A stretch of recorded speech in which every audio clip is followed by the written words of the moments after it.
Hunter, super excited, big fan of yours. You've played a lot of amazing characters from vigilantes to Atlantean royalty. What from the script intrigued you most about Reacher? Oh yeah, I mean, I think there's a lot to love. I love the fact that Reacher blurs the line between good and evil. You know, I think we tend to like to pigeonhole our protagonists into, understanding what's redeeming about them, and there's a lot that confuses that about Reacher. You know, he lives by his own set of rules.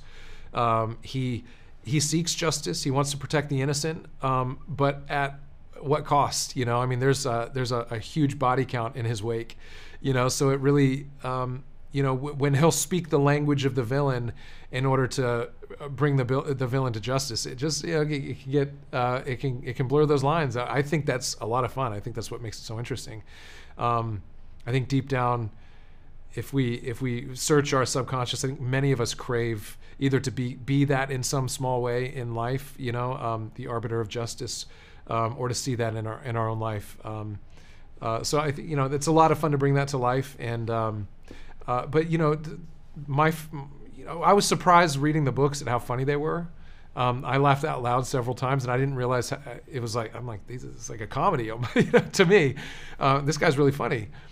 So it was important to me to capture that. And Nick Santora, the showrunner, the writer, he needed no help.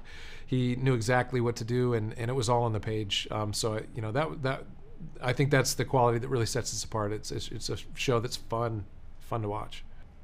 Now, some of my favorite parts of the show was going back to Reacher's past back in Okinawa, because I also lived in Okinawa as a kid. I was a military brat. How did it hold up? Does it look authentic? Yeah, it looks very like the scenes look pretty good. Now, those are some of my favorite parts. We see that Reacher experienced a little bit of PTSD. Was there some like things you want to expand on in his story from his past, and maybe in future seasons? Yeah, I would love to go back and see, how he got some of his scars. I think that's some of the most interesting backstory that he has is like what he, when push comes to shove, when things start blowing up, like, are you the kind of person that leans in, or are you the kind of person that runs away? And Reacher's the kind of person that runs into the fire, So I can't wait to go dip into some of that storyline. But yeah, I love, I love that, Maxwell Jenkins, who plays young Reacher, did a phenomenal job. He's for a young actor, he's just got an incredible presence, and he really captured who Reacher was. He was somebody who,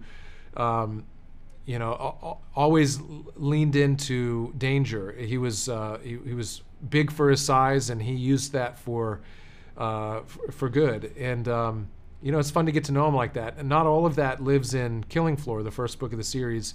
So some of that was very carefully cherry-picked in order to help us understand, and those people who have never read the books understand why Reacher is the way he is, But yeah, it was very tastefully done. But I would love to go back and explore some of his military life, time in action.